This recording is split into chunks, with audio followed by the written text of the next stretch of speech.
오늘 토트넘이 생각지도 못한 리버풀전 리그컵 4강 1차전을 승리로 가져갔습니다. 베리발의 결승골이 후반전 막판에 터지면서 1대0 승리를 했는데, 오늘 경기 기본적으로 토트넘이 포스테코글루 감독이 지난 리버풀전에서의 그 실책을 약간은 생각을 하면서 그래도 조정을 해온 경기였어요. 지난 경기의 가장 큰 문제가 센터백들을 압박하기 위해서 너무 달려들었다는 거예요. 사실 그때 경기에서는 아놀드가 나왔으니까 아놀드가 달려나오는 토트넘의 라인을 보고 계속 뒷공간으로 패스를 뿌려줬죠. 그리고 그때 이제 문제가 어떤 거였냐면, 오른쪽에 있는 존슨, 왼쪽에 있는 손흥민, 요 두 선수가 너무 가운데로 들어가서 압박을 했어요. 그러니까 예를 들면 솔랑키가 반다이크를 압박할 때 손흥민이 가운데로 들어가면 측면 수비수가 비게 되는 거죠. 혹은 이제 반대편도 마찬가지입니다. 솔랑키가 왼쪽 수비수를 막으면 존슨이 가운데로 들어오면서 왼쪽 풀백이 편안해지고, 요런 장면들이 지난 리버풀전 6대3의 그 경기의 가장 큰 이유였거든요. 예를 들면 이 장면입니다. 센터백이 볼을 잡을 때 왼쪽에 있었던 손흥민 선수가 가운데로 들어와요. 그러면 당연히 오른쪽에 있는 아놀드가 비겠죠. 이게 지난 경기의 장면이거든요.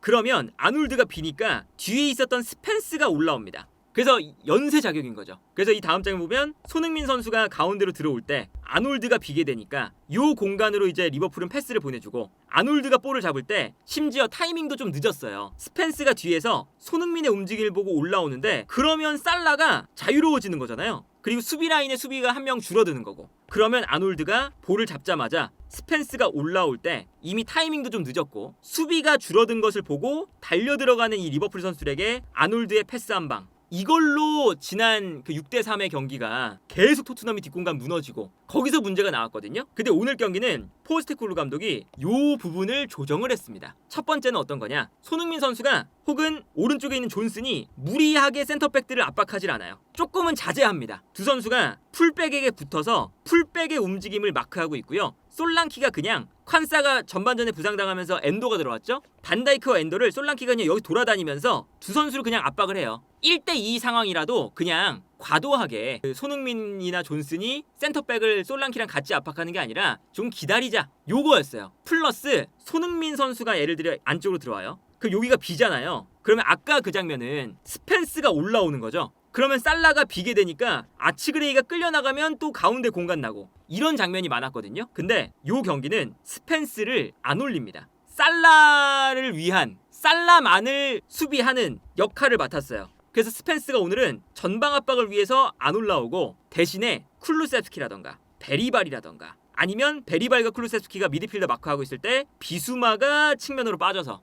이쪽에서 이제 압박을 하기 시작하는 거예요. 그러니까 스펜스를 오늘은 포스테코글루 감독도 전술적으로 어느 정도 조정을 해온 거죠. 측면으로 나가서 괜히 스펜스가 달려나갔다가 살라에게 공간을 내주는 게 지난 경기의 문제였으니까 미드필더 라인에서 그냥 압박을 나가자, 요 이제 그 조정을 해왔습니다. 이게 지난 경기 6대3 경기의 장면인데, 손흥민 선수가 가운데로 들어가니까 아놀드가 펴요. 그리고 이때 스펜스가 올라오는 거죠. 그러면 이제 스펜스가 올라올 때 아놀드가 볼을 잡아서 앞으로 볼을 넘겨주는 거예요. 그러니까 이게 다른 각도에서 보면 이런 장면이거든요. 스펜스가 올라오니까 살라는 편해지고, 그러면 아치그레이는 또 끌려 나오고, 그러면 중앙에 또 공간 나고, 이게 연쇄적인 문제였어요. 근데 오늘 경기의 압박 보시면 손흥민 선수가 가운데로 들어갑니다. 아까랑 똑같이. 그러면 이때 브래들리가 펴요. 그리고 이 공간으로 이제 패스가 또 들어갑니다. 그럼 그 순간 손흥민 선수가 들어가 있으니까 요 공간이 비는 거잖아요. 그때 뒤에 있었던 벤탄쿠르가 달려나오면서 이 공간을 커버합니다. 스펜스가 올라오는 게 아니라 미드필더 라인에서 요 공간을 커버한다는 거죠. 이게 좋았어요. 이 장면도 손흥민 선수가 가운데에서 센터백 압박, 그러니까 브래들리가 빕니다. 그래서 브래들리에게 패스가 건너갔는데, 브래들리가 볼을 받는 순간 스펜스가 아니라 비수마가 가운데에서 달려나와서 이 공간을 커버해요. 그러니까 결과적으로 어떤 거냐면, 스펜스가 올라오지 않으니까 오늘은 살라만 막으면 되는, 그러니까 살라를 이제 놓치지 않는 거기에 집중을 한 거예요. 그래서 오늘 좋았던 것 중에 하나는 스펜스를 올리지 않고 침착하게 살라를 대인마크 시킨 거. 요게 오늘 살라를 잘 묶어놓는, 그리고 심지어 살라가 지난 그 노스웨스트 더비 이후에 며칠 안 지나고 또 경기를 하는 거다 보니까 지쳐있었던 것 같기도 해요. 그러다 보니까 스펜스가 딱 수비만 하고 있으니까 살라를 스펜스가 굉장히 잘 틀어막았죠. 요 포인트가 굉장히 일단 오늘 토트넘에게 좋은 포인트였다. 그리고 압박을 할 때도 오히려 어설프게 압박을 하는 것보다 오늘 토트넘이 약간 기다렸어요. 살짝은 압박을 할 때도 손흥민 선수가 그냥 달려나가는 게 아니라 브래들리를 마크하고요. 존스는 치미카스를 압박해요. 그 다음에 앞쪽에서는 쿨루셉스키와 베리발이 1대1로 미드필더 라인을 압박하는 거죠. 요 라인. 그래서 오늘은 토트넘이 라인은 올립니다. 라인은 어느 정도 올려도 앞쪽에서는 달려나가질 않아요. 그러니까 미드필더 라인과 수비 라인의 거리가 올라오니까 당연히 좁아질 수밖에 없겠죠. 그래서 리버풀이 요 라인 사이로 볼을 넣기가 힘들게, 이제 이거는 약간은 좀 개념이 좀 달라진 거죠. 토트넘이 달려들면서 상대의 실수를 유발하는 것과 약간은 앞쪽에선 달려들지 않으면서 미드필더 라인에서 상대의 실수를 좀 기다리는 거, 좀 기다리는 걸로 바뀌었거든요. 그러니까 오히려 그 리버풀이 어떤 식이 되냐면 요 안쪽으로 패스를 줄 때 실수가 많이 나왔어요. 그러니까 반다이크 쪽에선 괜찮아요. 근데 여기 엔도 자리, 엔도 이전에는 콴사, 요 자리가 계속 실수가 나옵니다. 안쪽으로 패스가 들어가는 것에. 그리고 심지어는 알리송 쪽에서도 오늘 불안한 모습이 나왔죠. 오히려 저렇게 좀 기다리면서 리버풀이 안쪽으로 패스를 넣기 힘들게 기다렸다가 뺏는 거, 이게 오늘 경기 기본적으로 토트넘이 이 포스테코글루 감독의 변화를 칭찬해줄 수 있는 부분이었다. 그러니까 이 장면 보시면 토트넘이 평소와는 좀 다르죠. 그러니까 수비 라인은 그래도 올라와 있어요. 수비 라인이 낮진 않아요. 하지만 손흥민, 존슨, 솔랑키 요 세 명이 막 달려드는 게 아니라 달려들면 요 가운데 공간이 나니까 달려들지 않고 기다립니다. 그러면서 요 간격을 좁혀주는 거죠. 그래서 오히려 오늘 리버풀이 안쪽으로 주는 걸 되게 힘들어했어요. 그리고 여기서 끊어내면 토트넘이 바로 역습이 되는 거죠.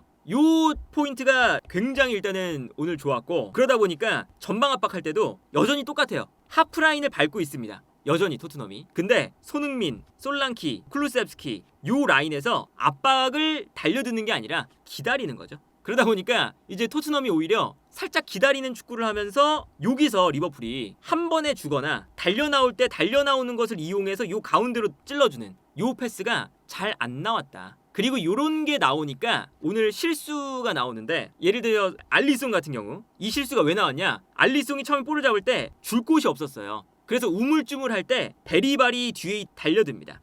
요 안쪽 공간으로 리버풀이 일단 패스를 못 주기 때문에 우물쭈물한 거거든요. 그리고 여기서 알리송이 빠르게 볼 처리를 못하고 한번 접었죠. 여기서도 불안했고, 그 다음에 이제 볼을 다시 끌고 올라오는데 여기서도 토트넘의 선수들이 달려드는 게 아니라 자리를 잡고 이렇게 있으니까 또 우물쭈물 거리다가 베리발이 다시 달려와서 알리송이 볼을 뺐습니다. 그러니까 오늘 베리발이 이렇게 순간적으로 달려드는 걸 잘했어요. 뺏었죠. 물론 이걸 이제 포로가 빈 골대에 못 넣고 반다이크에게 한번 막힙니다. 그리고 이제 막히니까 다시 이제 볼을 받아서 포로한테 줬는데 또 포로가 여기서 이제 기회를 놓쳤죠. 아주 좋은 장면을 놓치긴 했지만 요 장면에 이제 실수가 나온 것도 결국에는 무조건 달려드는 게 아니라 살짝 기다리면서 오히려 리버풀의 선수들이 줄 곳이 없어서 좀 당황하게 만들고, 줄 곳이 없으니까 패스를 약간 지체되는 사이에 그 타이밍을 노려서 압박을 하거나, 아니면 안쪽으로 패스를 넣었을 때 실수가 나오자마자 이제 뒷공간, 요런 이제 그 장면들을 토트넘이 오늘 경기에 잘 만들어놨다. 그리고 여기에 더해서 이제 리버풀 선수들이 그 맨유전이 체력적으로 정말 힘든 경기이긴 했거든요.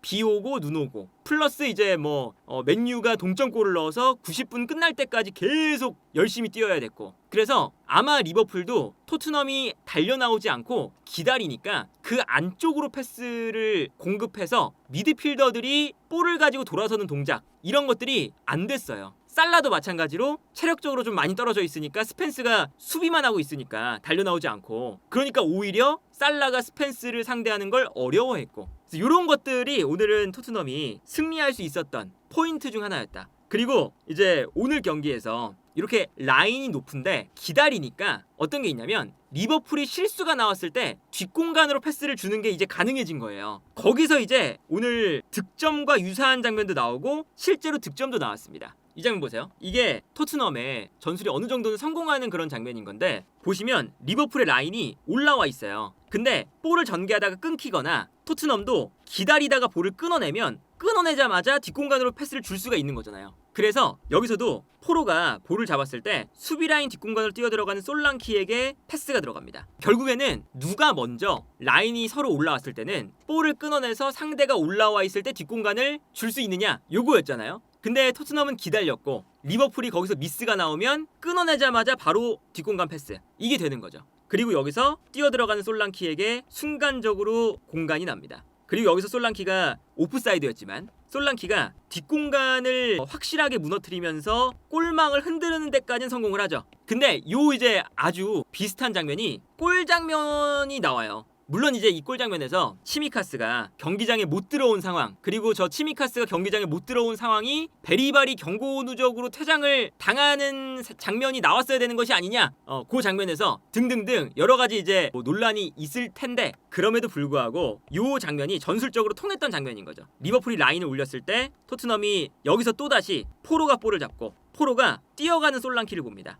그 솔랑키에게 패스. 오히려 오늘은 이렇게 리버풀이 올라와 있을 때 토트넘이 뒷공간으로 찔러주는 패스가 된 거고, 그리고 요 솔랑키가 뛰어들어갈 때 오늘 이 토트넘의 그 공격을 주도했던 선수가 솔랑키거든요. 왜 솔랑키가 오늘 기회를 계속 만들었냐? 반다이크의 오른쪽 파트너 여기가 지금 불안해요. 콴사 못했고요. 근데 콴사가 부상을 당했죠? 엔도가 나왔는데 엔도가 콴사보다는 안정적이었지만 피지컬이 그렇게 좋지 못하니까 엔도도 아까 이제 솔랑키를 놓치는 그런 장면도 있었고, 솔랑키와의 경합에서 좀 지는 면이 있었어요. 그리고 코나테가 나왔는데 중앙 수비수가 3번 바뀐 거예요. 오른쪽만. 근데 코나테도 지금 컨디션이 100%가 아니죠. 부상에서 복귀한 지가 얼마 안 돼서. 그래서 요 경합 상황에서 코나테와 솔랑키가 경합을 하는데 솔랑키가 경합에서 이겼습니다. 그러니까 경합에서 이기는 순간 수비 라인은 뒤로 물러나고 있었죠. 리버풀의 수비 라인이. 미드필더 라인은 순간적으로 못 들어오고 있었고, 이때 베리발이 먼저 뛰어들어옵니다. 그리고 이 공간으로 패스. 그리고 여기서 베리발의 득점. 이 장면이 나오는 과정에서 일단 토트넘이 좋았던 건 솔랑키가 코나테와의 경합에서 이긴 거 첫 번째. 그리고 리버풀의 선수들이 전체적으로 많이 지쳐 있었는데 아까 그 알리송의 볼을 빼앗을 뻔했던 것도 베리발이었잖아요. 베리발이 오늘 경기 진짜 계속 뛰었거든요. 그러니까 사실 베리발이 중간에 뭐 옐로 카드 누적으로 퇴장당할 뻔했던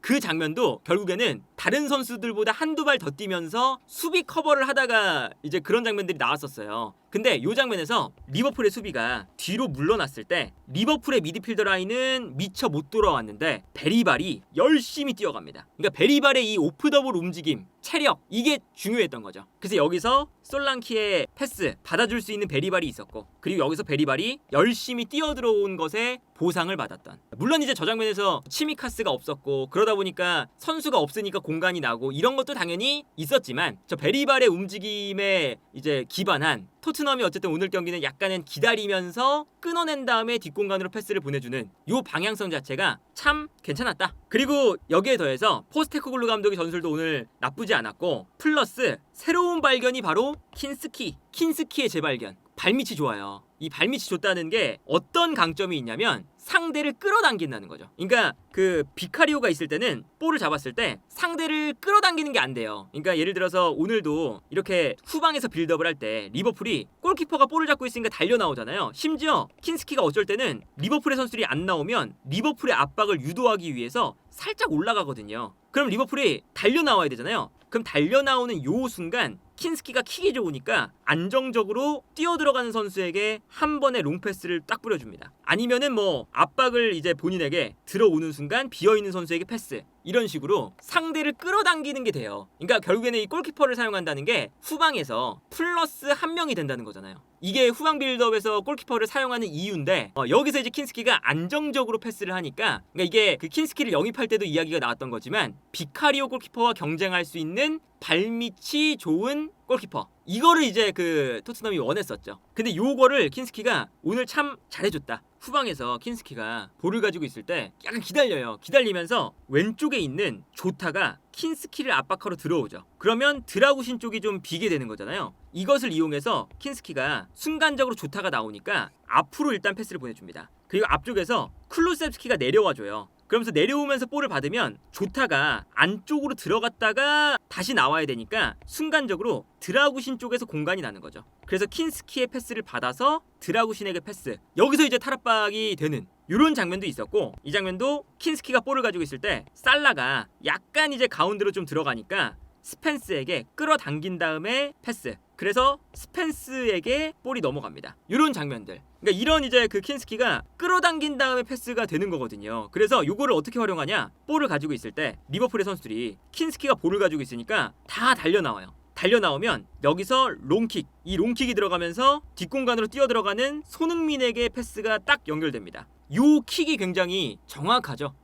이 패스를 심지어 몇 번 줬어요. 여기서도 킨스키가 볼을 가지고 있다가 리버풀의 수비 라인이 조금씩 올라오니까 그것을 확인하고 롱킥, 그리고 뒷공간으로 손흥민이 뛰어가고 있습니다. 아무래도 이제 리버풀의 수비 라인이 약간 올라오고 있었으니까. 그리고 이 공간으로 손흥민이 뛰어갈 때 정확하게 패스가 딱 투입이 되면서 손흥민이 볼을 잡아서 솔랑키에게 패스. 그러면 여기서부터 한 번의 패스로 공격을 시작을 할 수가 있는 거잖아요.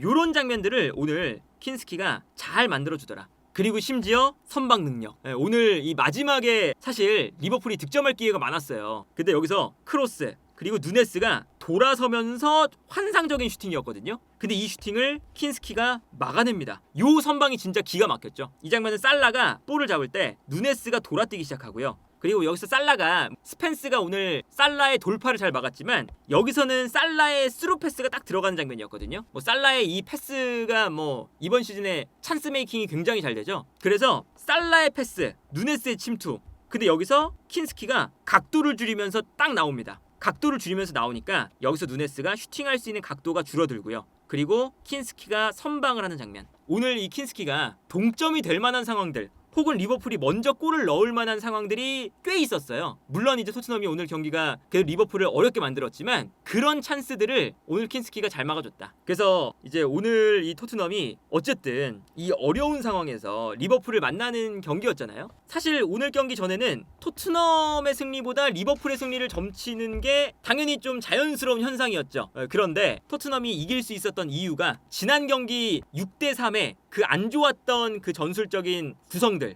전방 압박을 너무 과도하게 한다는 거, 이런 것을 수정해서 나왔고 그게 통했고, 그리고 스펜스를 올리지 않는 전략을 취하면서 살라를 잘 막았고, 그리고 여기에 더해서 킨스키 골키퍼의 아주 좋은 선방 능력과 발밑도 볼 수 있었고, 여기에 솔랑키의 경합 능력도 아주 좋았고, 베리발의 움직임 등등등, 이런 이제 좋은 점들이 오늘 경기는 잘 나왔다. 그래서 이제 오늘 결승전을 가기 위한 4강전 1차전에서 승리를 했는데 2차전은 안 필드긴 해요. 하지만 1대0으로 승리를 했으니까 2차전에서 유리한 상태에서 토트넘이 경기를 가는 거니까 이게 어쨌든 결승전에 올라갈 가능성이 토트넘이 많이 올라갔다. 2월 7일에 하거든요. 2월 7일에.